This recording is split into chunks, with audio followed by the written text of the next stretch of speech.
오늘은 땡스기빙 선데이입니다. 한 해 동안 베풀어 주신 하나님의 은혜에 진심으로 감사하며 예배 드리는 날이죠. 진정으로 우리가 감사, 땡스 하려면 먼저 하나님이 나에게 베풀어 주신 은혜가 뭔가라고 think, 생각을 해볼 수 있어야 합니다. 그래, think가 있어야 땡큐가 나와요. 저 사람한테 나한테 해준 게 뭐 있나 하는데 어떻게 내가 땡큐, 감사합니다 이런 말이 안 나오거든요. 저분 근데 나 도와준 분이지, 감사합니다, 지난번에 참 고마웠습니다 라고 하는 것처럼 하나님이 베푼 은혜를 think, 생각할 수 있어야 thank you God 할 수가 있는 거죠. 지난 한 해 동안 우리가 계획하고 또 내가 원했던 일들이 잘 이루어져서 기쁘고 행복한 순간이 있었을 것입니다. 그 반대로 어렵고 힘든 일이 있어서 우리를 고통스럽게 하고 우리를 낙심하게 만드는 순간도 있었을 것입니다. 그런데 우리가 잘 생각해 보면 기쁠 때는 물론이고 고통스러운 시간에도 그것들을 잘 견뎌내고 이기며 살아갈 수 있었던 것은 하나님께서 우리에게 힘을 주셨기 때문이다라는 사실을 발견하게 됩니다.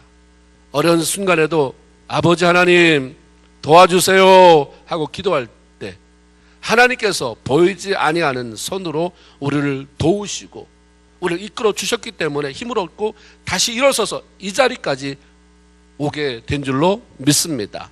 농부들이 농사를 짓고 나서 이제 추수를 다 하잖아요. 하베스트가 딱 끝나면 하나님 앞에 감사의 예배를 드렸어요. 그 이유가 무엇일까? 아무리 내가 열심히 일하고 노력했다 할지라도, 땀을 흘려서 수고했다 할지라도 하나님이 만일 비를 내려주지 않았다고 한다면 이게 자랐을까? 다 죽었겠지. 자꾸 이렇게 곡식이 자라는데 하나님이 햇볕을 주지 않았다고 한다면 이 곡식이 이렇게 잘 익었을까? 사과가 이렇게 뻘구름하게 물이 들었을까? 하나님이 하셨구나. 하나님 때문에 내가 농사를 잘 져서 열매를 따낼 수 있었구나. 그래서 농사를 잘 지을 수 있도록 도와준 하나님 앞에 감사할 수가 있었던 것입니다. 생각해보면 우리 눈에 보이는 환경과 상관없이 우리 삶 가운데는 감사할 조건이 너무나도 많이 있습니다. 그런데도 불구하고 사람들이 감사할 줄을 몰라요. 예수 믿는 사람들에게도 1년을 돌아보면, 아니면 지난 한 주를 돌아봐도 내 입에서 어떤 말이 많이 나갔는가? 원망하는 말이 나갔는가? 참 감사합니다, 고맙습니다, thank you God, thank you mother, thank you father, thank you friend. 어떤 말이 많이 나갔을까? 우리가 감사하지 못하고 원망하기 때문에 우리의 삶 속에서 기쁨과 행복이 자꾸 사라져 버리게 되는 것입니다. 진정한 행복은 매일매일 감사하는 삶을 사는 데서 오는 거죠. 어떤 사람에게 하나님이 3가지 소원을 말할 수 있는 기회를 줬다고 그래요. 어떤 남자에게 준 거예요. 근데 이 사람이 가만히 생각해 보니까 바로 그 전에 부인하고 싸웠거든요. 그때나 예쁘지도 않고 뭐 음식도 잘 못하고 말도 퉁명스럽고 맨날 자기가 하자는 일에 반대하고, 그래서 툭 나온 소리가 아유 저 부인 없었으면 좋겠다. 하나님 저 부인 좀 데려가 주세요. 근데 부인이 바로 죽었어요. 근데 장례식에 갔는데 사람들이 막 수근수근 얘기하는 거, 모두 죽는 거는 안 됐지만 저 사람이 죽는 거는 너무 안타깝다. 아줌마한테 내게 얘기를 안 해서 그렇지 저 사람이 내가 어려울 때 쌀도 갖다 주고 김치도 갖다 주고. 그랬어요? 어떤 사람은 또 글쎄 저 사람이 나만 알고 있으라고 그래서 나도 얘기 안 했는데 내가 힘들 때 옷도 사주고 미용실 들어가서 머리도 이렇게 새로 하라고 그래서 내 마음이 좀 더 울적할 때 기쁘게 해주기도 하고. 사람들이 저마다 무슨 말을 하는데 안 들을 수가 없어서 귀를 기울였더니 와, 내 부인이 그런 사람이었어? 내 부인이 저렇게 소중한 사람이었어? 순간 나도 그렇지, 매일 내 옷도 빨아주고 밥도 해주고 내가 힘들 때 위로해주고, 맞아 내가 왜 저 부인을 데리고 가라고 했을까? 왜 죽여달라고 했을까? 그래서 2번째 소원 다시 말합니다. 뭐라고 소원을 댔겠어요? 다 같이 합시다. 하나님 살려주세요. 그래서 살아났어요. 소원을 몇 개 썼어요? 이러고 보니까 하나가 남았는데 너무 소중하니까 무슨 소원을 못 되겠는 거예요. 그래서 하나님 자기가 생각하다가 그 소원을 말할 수 있는 기회를 주신 하나님 앞에, 하나님 소원을 말한다는 게 이렇게 힘들군요. 무슨 소원을 될지 좀 알려주세요 라고 물었어요. 이게 세 번째 소원이에요. 무슨 소원을 말할지 알려주세요가 세 번째 소원인데 하나님이 뭐라고 말씀하셨냐면 지금 내가 처한 상황에서 모든 것을 감사하는 마음을 달라고 해라. 끝났어요. 그럼 잘 살았겠어요? 못 살았겠어요? 잘 살았더래요. 우리가 왜 이런 얘기를 하냐면 참 우리가 원망 없이 지금 내 모든 상황 속에서 그냥 감사할 수 있다고 한다면 당장에는 뭐가 막힌 것 같지만 감사하다 보니까 조그맣게 구멍이 열려요. 그 조그만 빛이 들어와요. 그래서 구멍이 점점 더 넓어지더니 문제가 해결되어지고 하나님이 이러시려고 했구나. 우리가 지금 너무 빨리 뭘 결정하지 마세요. 뭘 단정적으로 말하지 마세요. 조금 우리가 감사하면서 견디면 이러려고 했구나. 그것을 볼 때까지 우리는 원망 대신 뭐 해야 돼요? 감사해야 됩니다. 그렇기 때문에 사도 바울은 신약성경에서 이렇게 말해요. 고린도전서 10장 10절에 너희는 원망하지 말라. 골로새서 3장 15절에 너희는 감사하는 자가 되라. 각각 다른 성경이지만 이 두 가지를 한꺼번에 붙여버리면 따라합시다. 원망하지 맙시다. 감사하며 삽시다. 여기 제가 보니까 원망하지 말아라. 그럼블이라는 영어 단어가 있고 하나는 뭐뭐라가 있어요. 심장에서 나오는 이상한 잡스러운 그런 말, 쓸데없는 내 안에서 막 쓸데없이 나오는 그런 말들이 이제 그치고 하나님이 주신 깨끗한 마음에서 나오는 감사.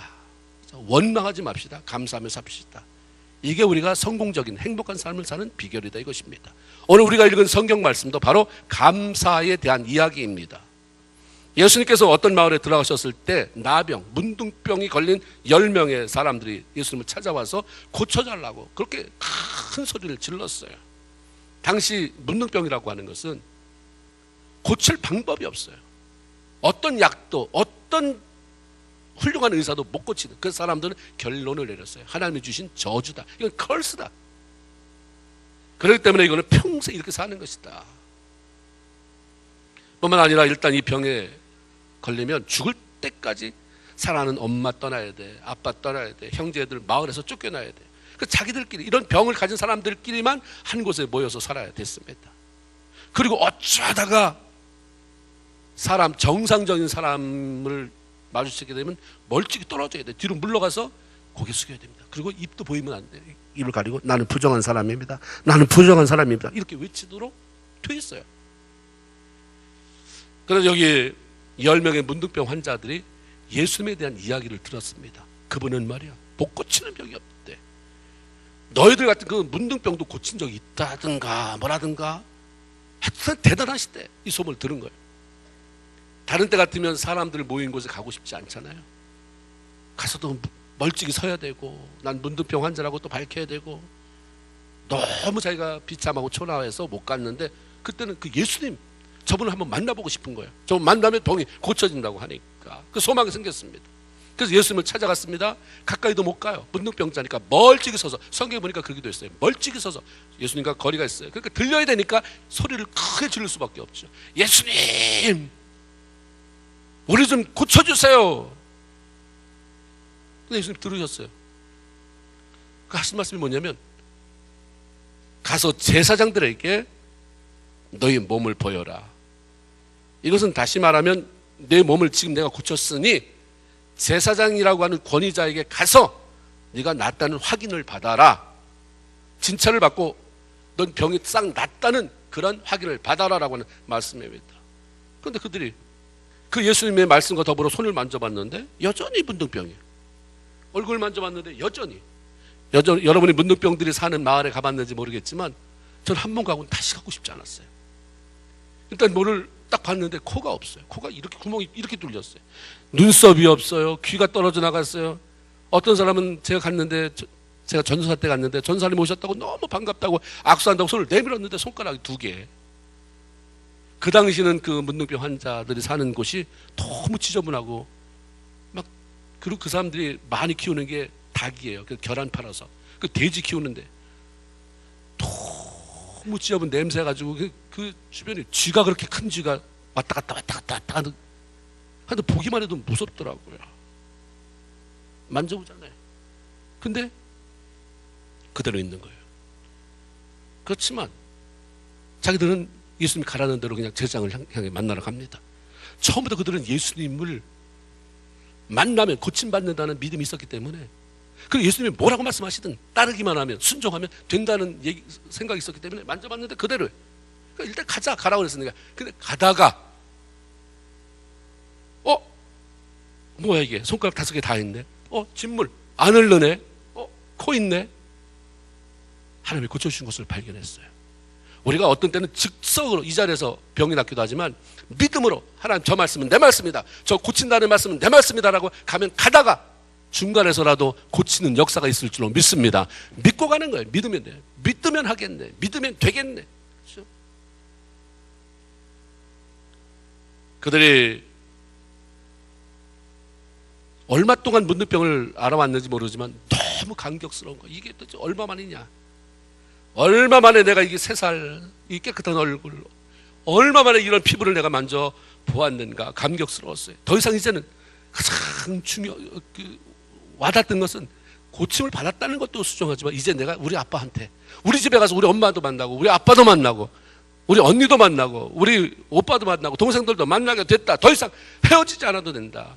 우리 마을에서 더 이상 쫓겨나지 않아도 된다. 얼마나 흥분됐겠어요. 얼마나 기쁘고 행복했겠습니까? 그러니까 제사장에게 달려가면서도 마음은 집에 있는 거야. 빨리 제사장한테 확인받고 집에 가야지, 빨리 집에 가야지. 근데 그 가운데 한 사람이 자기가 난 걸 발견하고 커서 오 마이 갓이죠. 하나님, 정말 예수님 말씀대로 내 병이 낫네요, 문둥병이 고쳐졌네요 하면서 하나님 감사합니다. 영광 돌렸다고 했는데, 그 영광이 어떤 때 보면 찬양이에요. 하나님 대단하십니다. 하나님 높여드리는 게 다 그게 영광이에요. 하나님 정말 대단하세요. 하나님 정말 내가 낫습니다. 하나님 깨끗하게 다시 내 살이 돌아왔어요. 하나님 감사합니다. 그러다 보니까 하나님이 고쳐줬지만, 아까 네 병이 낫다고 말해주신 그 예수님 떠오른 거죠. 자기도 빨리 제사장한테 가서 확인받고 나 낫지요 하고 집에 가고 싶은데, 그거는 조금 있다가, 아무리 급해도 나한테 이걸 고쳐준 분한테 감사하는 게 먼저지, 감사 안 하면 그게 되나라는 마음이 들어서 집에 가고 싶은 마음은 뒤로 하고 다시 돌아서 예수님을 찾아갔습니다. 그리고 그냥 앞에 엎드려요. 발 아래 엎드려요. 최고의 겸손을 표현하는 거죠. 예수님 감사합니다. 글쎄 내가 낫습니다. 말씀하셨을 때는 안 낫는데 가다 보니까 정말 예수님 말씀대로 내 이 손이, 내 얼굴이 깨끗해졌습니다. 그때 예수님이 뭐라고 말씀하십니까? 그래, 10사람이, 아까 온 사람이 10사람 아니었냐? 10사람은 내가 다 고쳐줬는데, 그들도 다 낫을 텐데, 근데 왜 여기 너만 왔냐? 9은 어디에 있느냐? 라고 물었어요. 그렇게 간절하게 자기가 원하는 것을 위해서는 기도합니다. 하나, 이번에 직장 꼭 들어가게 하세요. 이번에 학교 시험 꼭 잘 보게 하세요. 그렇게 많이 기도하는 사람들 가운데, 그걸 얻고 난 다음에 시험을 잘 봤거나 학교에 합격했거나 사업이 잘 됐거나 직장에 취직을 했거나, 그러면서 하나님 앞에 감사합니다라고 오는 사람이 얼마 없다는 얘기죠. 있기는 있는데 너무 조금이에요. 10명 중에 9명 안 왔어요. 1명만 왔어요. 그럼 몇 %가 그냥 감사 모르고 집으로 간 겁니까?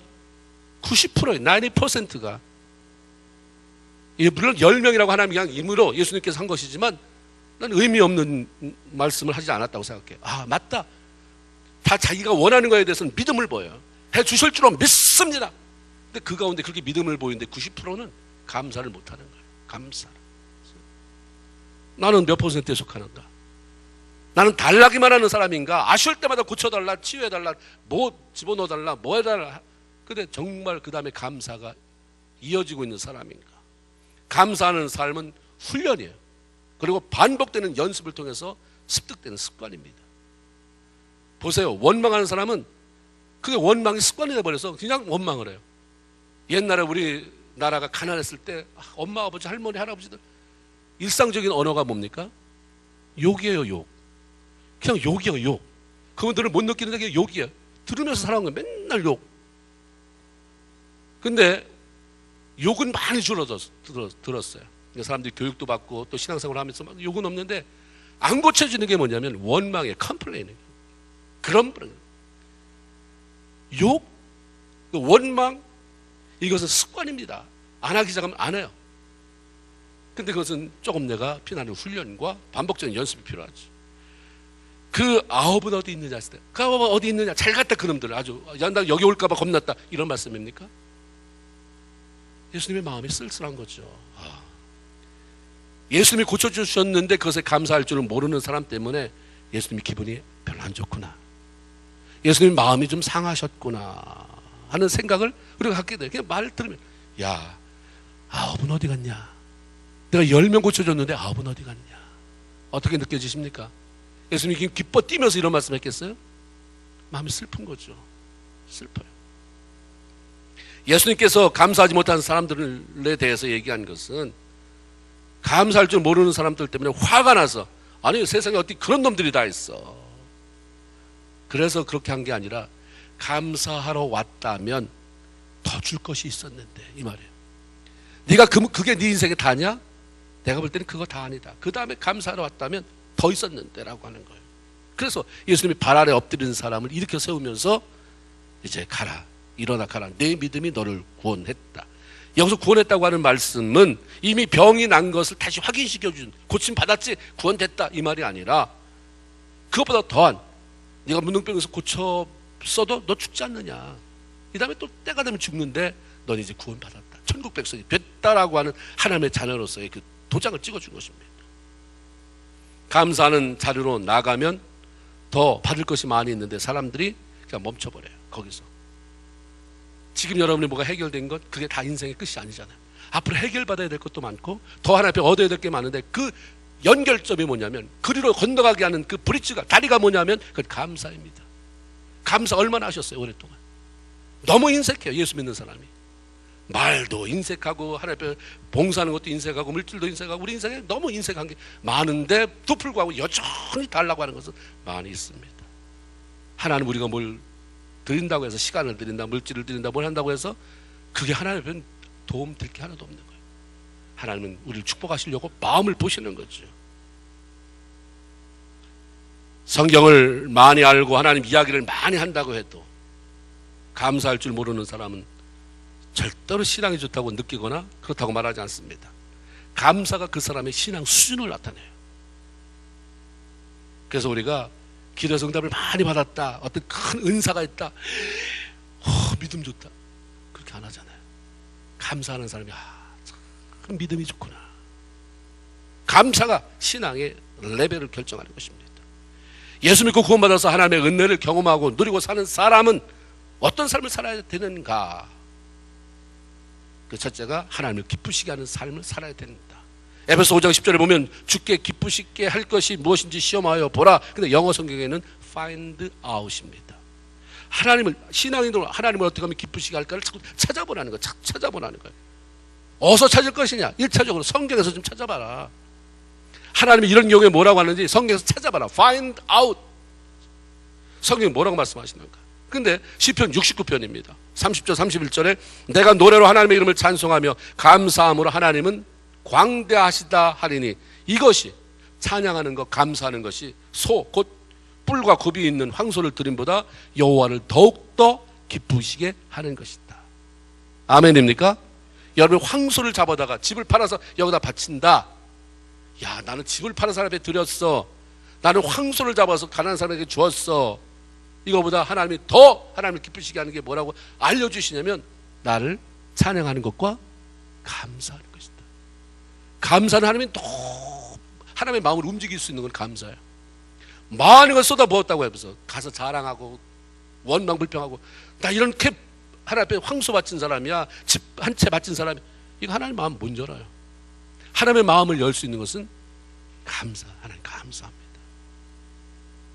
내가 부부간에 사는 게 힘들지만 그래도 그 사람에게 이런 장점이 있어서 감사합니다. 내 자녀가 참 괴롭게 하지만 그래도 이런 게 있어서 감사합니다. 하나님 교회 참 좋은데 사람 이 사람 걸리고 저 사람 걸리고 참 그렇지만 그래도 하나님 그 가운데에 이런 은혜, 이런 사람 있어서 감사합니다. 안 되는 것 바라보지 않고 되는 것, 좋은 것, 감사할 것을 바라보면서 감사할 때 하나님의 마음이 기쁘고 하나님의 마음이 움직이는 거예요. 자꾸 움직여지는 거예요. 하나님의 마음을 닫혀놓는 사람이 뭘 얻을 수 있겠습니까? 하나님의 마음을 자꾸 열어야 되죠. 모든 성도들 남녀노소 남자나 여자나 뭐 노인이나 어른이나 상관없이 찬양하면서 하는 것이, 감사하면서 하는 것이 하나님을 기쁘시게 하는 것이다 말씀합니다. 그래서 이사야 50장 시편 50장 23편에 보면 감사로 제사 드리는 자가 나를 영화롭게 한다. 감사할 줄을 모르는 사람은 하나님을 안타깝게 해요. 슬프게 만들어요. 그러나 감사하는 사람은 하나님을 영화롭게, 그래 내가 너의 하나님이다. 그래 세상에 원망하는 사람은 수 없는데 이렇게 감사하는 네가 바로 내 자녀다. 이렇게 하나님이 기뻐하시는 거죠. 하나님을 기쁘시게 하고 싶습니까? 우리 그랬죠. 나 하나님 기쁘시게 하며 살기를 원합니다 하고 딴 데 찾아요. 그거를. 우리는 다 이상하게 일에 중독이 돼가지고 무슨 일을 하면 하나님이 기뻐할 것 같아요. 근데 하나님이 말하잖아요. 하나님을 기쁘시게 하고 싶으냐? 그러면 제일 먼저 해야 될 일이 감사하며 살아라. 이 감사절을 기점으로 여러분의 삶이 원망에서 감사로, 감사 충만한 삶을 살아가는 저희 여러분 다 되기를 주님의 이름으로 축원을 드립니다. 아멘. 또 하나는 하나님을 기쁘시게 하기를 원하면 하나님께 드리는 삶을 살아야죠. 우리가 누군가에게 신세졌거나 고마우면 뭔가 주고 싶어요. 고맙다는 말을 주고 싶든, 아니면 뭐 일 있으면 내가 도와드릴게요 라고 하는 내 봉사를 주고 싶든, 뭔가 선물을 사서 주고 싶든, 뭘 주고 싶어요. 마찬가지로 하나님의 은혜를 많이 받은 사람은 그 은혜를 생각하고 정말 감사한 마음이 들 때 인색할 수가 없죠. 하나님 내가 어떻게 할까요? 물어봐요. 그렇죠? 내가 뭘 드릴까요? 그러면서 말로도 늘 감사하죠. 하나님 감사합니다. 감사합니다. 입이 안 떠나요. 감사합니다. 감사합니다. 그 자다가도 주여가 나와요. 자다가 주여, 깨어서 감사. 이거 얼마나 좋겠어요. 자다가도 주여, 옆으로 오다가 주여, 깨면 감사. 우리가 진정으로 사랑하면 표현하게 돼 있잖아요. 그렇잖아요. 부부간에도 특별히 서로 사랑한다고 하면, 난 사랑하는 당신이 알지? 이렇게 말하면, 아니 말로 표현되지 않았는데 어떻게 아냐고 말해요. 사랑은 표현돼야 된다라고 많이 말해요. 근데 감사를 표현해야 된다는 말은 잘 안 하는 것 같아요. 사랑이 표현돼야 되는 것처럼 감사도 표현돼야 됩니다. 서로 간에 감사하는 것을 표현하며 사는 것, 특별히 하나님 앞에도 감사를 표현하며 사는 것은 굉장히 중요합니다. 우리가 어떻게 보이지 않는 하나님께 드릴 수 있는가? 하나님을 모르고 죽어가든 지옥 가는 사람들이 없도록 전도하고 선교하면서 생명을 살릴 수 있도록 그런 일에 우리의 시간을 가서 봉사를 나갈 수도 있는 것이고, 물질, 선교 헌금을 드릴 수도 있는 것입니다. 또한 우리 주변에 어렵고 힘든 사람들, 약한 사람을 돕고 그들에게 베푸는 것이 곧 하나님 앞에 드리는 것이다 라고 또한 말씀합니다. 마태복음 25장 40절에 내가 진실로 이 말은 중요할 때마다 주님이 하시는 거예요. 진실로 이 말은 꼭 들어야 된다. 꼭 기억해라. 잊어버리지 말아라. 이 말씀이에요. 진실로 내가 너에게 이르노니, 너희가 여기 있는 내 형제 중에 지극히 작은 자에게, 작은 자라고 하는 것은 못 사는 자, 무시당하는 자, 별로 배운 것도 없는 사람, 여러 가지로 힘든 상황에 있는 사람 하나에게 한 것이 나에게 한 것이다. 우리는 고마움을 표시를 대체로 내가 뭔가 고맙다고 표현하면 또다시 뭐가 올 사람에게 감사할 때가 참 많아요. 근데 주님은 그렇게 하지 말아라. 네가 받지 못할 사람에게 줘라. 줬는데 다시 네가 그 사람한테 뭔가 고맙다고 사례를 받으면 그건 그 사람 쪽에서 해야 되지만, 네가 그것을 즐기면서 그것 때문에 하는 거라고 한다면 상급이 없다. 약한 사람, 어려운 사람, 힘든 사람, 그 사람한테 하면 나에게 한 거다. 그래서 그 앞에 감옥을 찾아갔다, 내가 아플 때 뭐 거지들 도와준 거 그걸 나한테 먹였다, 아플 때 방문했다, 이게 다 주님이 자기한테 했다고 말씀합니다. 또한 잠언 19장 17절에 보면 가난한 사람을 불쌍히 여기는 것은 나한테 구워주는 거다 그랬어요. 구워준다고 하는 것은 다시 갚는다는 것을 전제로 하잖아요. 우리가 다른 약한 사람들, 이웃에게, 힘든 사람에게 그걸 그냥 주었는데 하나님은 나는 주고 마는 거거든요. 잊었어요. 근데 그 사람도 갚을 능력이 없으니까 뭘 줄 수가 없어서 다 끝났는데 하나님은 기억하고 계시고, 네가 나한테 구워줬다. 그때 다운타운 거기 지날 때 거지에게 네가 어떻게 했지? 나 그거 꾼 것 때문에 내가 지금 생각하고 있다. 하나님은요, 인간끼리는 돈 거래할 때 이자 받지 말라고 그래요. 근데 하나님이 나한테 꽂았다고 하면서 주시는 거에는 엄청난 이자가 붙어요. 우리가 서로를 하나님의 은혜에 감사하다고 한다면 서로를 향해 베풀어야 돼요. 서로를 도와야 됩니다. 일본에서 그런 얘기가 있어요. 일본 도쿄 그 올림픽이 있을 때 올림픽 경기장을 지으려고 주변 그 건물을 다 매입했대요. 다 샀어요. 사서 이제 그걸 부수고 그 땅을 넓게 가지고 그렇게 올림픽 스테디움을 짓는데 한 집을 지을 때 이제 그거 사서 이제 다 짓는 거잖아. 지붕을 뜯어내는데 놀라운 게 발견된 거예요. 막 자꾸 소리가 나고 막 그때서 보니까 도마뱀이 저 꼬리 있는 부분이 꼬리에서 좀 몸통 쪽으로다가 이렇게 못에 박힌 거예요. 그래서 몸은 계속 이렇게 하는데 못 빠져나가는 거예요. 깜짝 놀라가지고 옆에 주인이 와 있어서 아니 저렇게 못이 박힌 도마뱀이 움직이지 못하는 도마뱀이 도대체 저거 참 신기하네. 얼마나 살았지? 이 집을 언제 졌습니까? 그러니까 3년 전에 졌다는 거예요. 그 후에 한 번도 이 지붕에 못을 댄 적이 없으니까 아마 이 도마뱀은 지붕 공사할 때 그때 3년 전에 못이 박혔다. 그러니까 깜짝 놀라는 거야. 어떻게 도마뱀이 3년 동안 못 박힌 채로 거기서 꼼짝 안 하고 살 수 있었겠는가? 참 이상하네요. 그래서 그 사람들이 우리가 조금 일이 늦게 되더라도 한번 구경해 봅시다. 관찰 좀 해봅시다. 그리고 잘 서서 그걸 보는 거예요. 조금 더 방해받지 않는 곳에서. 근데 놀랍게 다른 도마뱀 한 마리가 수시로 들락거리면서 먹이를 갖다 주더라는 거예요. 하루에 서너 번씩 수시로. 그걸 몇 년 동안 한 거예요? 3년 동안이에요. 도마뱀인데도 불구하고 자기 동료가 그렇게 하니까 무슨 마음을 했는지는 모르지만 그런 일이 흔한 일인지 아닌지는 모르지만 그 당시 그때만 해도 도마뱀이 꼬리 부분에 못이 박힌 동료를 굶어 죽지 않도록 수시로 먹을 것을 물어다 뒀다고 한다면 와 사람은 어때야 되는가. 그때 많은 사람이 감명을 받았다는 거예요. 그래서 이런 글이 이제 전해진 거잖아요. 보면 나는 다른 사람과의 관계를 어떻게 하는가. 좋을 때는 달라붙고 나쁠 때는 다 외면하고 이게 보통 사람들의 모습이에요. 이건 은혜 받은 사람의 모습이 아닌 것입니다. 은혜 받은 사람은 나에게 잘해줄 때 좋은 관계 있지만 힘들 때 더 기도해주고 내가 도울 부분이 무엇이 있나를 점검해 봐야 되는 거죠. 이 땅에 사는 동안에 보이지 않는 하나님, 그러나 내게 많은 은혜를 베풀어 주신 하나님 어떻게 감사하며 살 것인가. 우리가 보답하는 마음으로 살아야 되는데 나는 정말 이웃에게 아무런 조건 없이 그렇게 도우며 살아가는 사람이고 베풀며 살아가는 사람인가. 살아간다고 말하고 이웃이 어려움 당하면 다 모르는 채 어디론가 도망치고 나 없다고 말해라고 하는 사람인가. 우리가 이번 추수감사절을 맞이해서 우리 삶 속에 다시 잃어버린 감사를 되찾고 또 그리고 매 순간에 하나님의 은혜가 감사하고 크게 다가올수록 우리 주변에 작더라도 내 도움이 필요한 사람에게 베풀며 살아가는, 도우며 살아가는, 그래서 하나님을 기쁘게 해드리는 저희 여러분이 다 되기를 주님의 이름으로 축원을 드립니다. 아멘. 하나님 고맙습니다. 오늘 복된 성일을 주일에